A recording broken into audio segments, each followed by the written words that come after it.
Perlindungan peserta Laksar CPNS 2021 Agenda 1 Tangkal Hoaks mulai sekarang dengan pemateri Dr. Irinomis Godang, SPD, MSI. Angkatan 27, kelompok 1, subkelompok 2.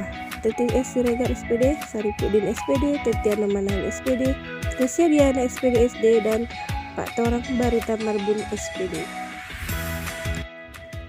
Hoaks adalah berita bohong. Kenali ciri-ciri dan jenis cara mengatasinya. Penyebaran informasi hoaks menimbulkan keresahan di masyarakat. Maka dari itu, kami dari kelompok 1, subkelompok 2 akan menjelaskan bagaimana cara menangkal hoaks. Yang pertama adalah periksa data. Perhatikan dari mana berita berasal dan siapa sumbernya. Apakah dari institusi resmi seperti KPK atau Polri? Sebaiknya jangan cepat percaya apabila informasi berasal dari pegiat ormas, tokoh politik, dan pengamat. Kemudian, perhatikan juga keberimbangan berita tersebut, bukan dari satu sumber saja. Kita tidak bisa mengklaim berita itu benar. Yang perlu lagi digarisbawahi adalah apakah berita itu fakta atau opini. Fakta itu adalah berita yang benar-benar terjadi atau kenyataan. Dan opini adalah keterangan yang diberikan seseorang tidak bisa dibuktikan kebenarannya. Yang kedua, cek keaslian foto atau image. Dengan cara yang pertama, menggunakan reverse image search, banyak gambar palsu yang disirkulasi. Kita dapat menggunakannya melalui google-maswarsito.com dengan aplikasi Yandex, JPEG Snop. Yang kedua, periksa metadata. Gambar digital sering mengandung metadata yang kaya.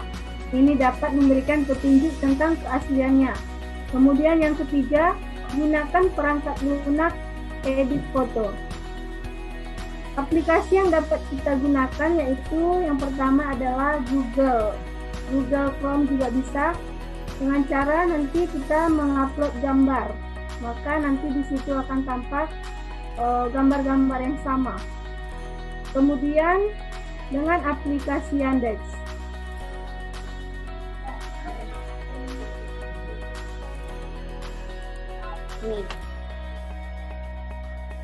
Tips ketiga, ikut grup diskusi.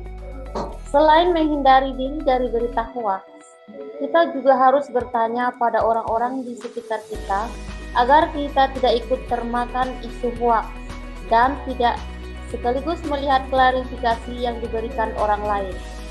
Oleh sebab itu, kita membuat grup diskusi atau ikut serta ke grup yang sudah ada supaya kita bisa saling tukar informasi tentang berita yang merupakan hoaks. Yang keempat adalah hati-hati dengan judul provokatif. Ciri pertama hoaks di media sosial adalah judul yang disematkan akan selalu bombastis dan bernada provokatif. Menurut KBBI, provokasi artinya perbuatan untuk membangkitkan kemarahan, tindakan menghasut, penghasutan, dan pancingan. Berikut beberapa judul-judul provokatif pada media sosial dan internet.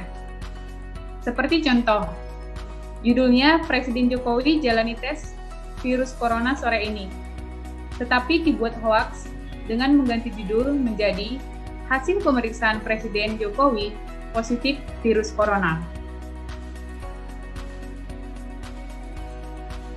Kemudian, ada penggantian atau pengurangan ataupun penambahan kata. Misalnya, pada contoh berikut. Mutiara Ramadan Waris Sihab mengatakan, minta maaf tak perlu puitis. Ini adalah judul yang asli, kemudian dibuat hoaks dengan judul minta maaf itu harus puitis. Nah, jadi oleh karena itu, apabila menjumpai berita dengan judul provokatif, sebaiknya kita mencari referensi berupa berita dari situs online yang resmi. Kemudian, bandingkan isinya, apakah sama atau berbeda. Dengan demikian, kita sebagai pembaca bisa memperoleh kesimpulan yang lebih berimbang. Yang kelima, untuk mencek suatu berita mengenai kebenarannya dapat kita lakukan yang pertama, masuk akun Google Chrome dengan mengetik judul suatu berita yang terkait dengan begitu kita dapat menelusuri hal-hal apa saja yang dibahas. Sehingga kita bisa membandingkan apakah hal tersebut sudah benar. Seperti contohnya, dapat kita lihat dengan mengetik judul seperti ini. Dan kita akan menyaksikan video tersebut, apakah yang diberitakan benar atau tidak dengan faktanya. Terus, yang kedua, dengan adanya barcode di suatu media berarti media tersebut sudah terpercaya. Contoh yang terpercaya seperti ini, yang ada barcode. Ini contoh berita yang pakai barcode. Jadi ini sudah terpercaya dan sudah bisa ini dibuktikan kebenarannya.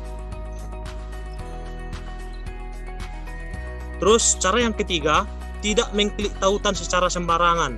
Hal ini merupakan jebakan khusus di media sosial.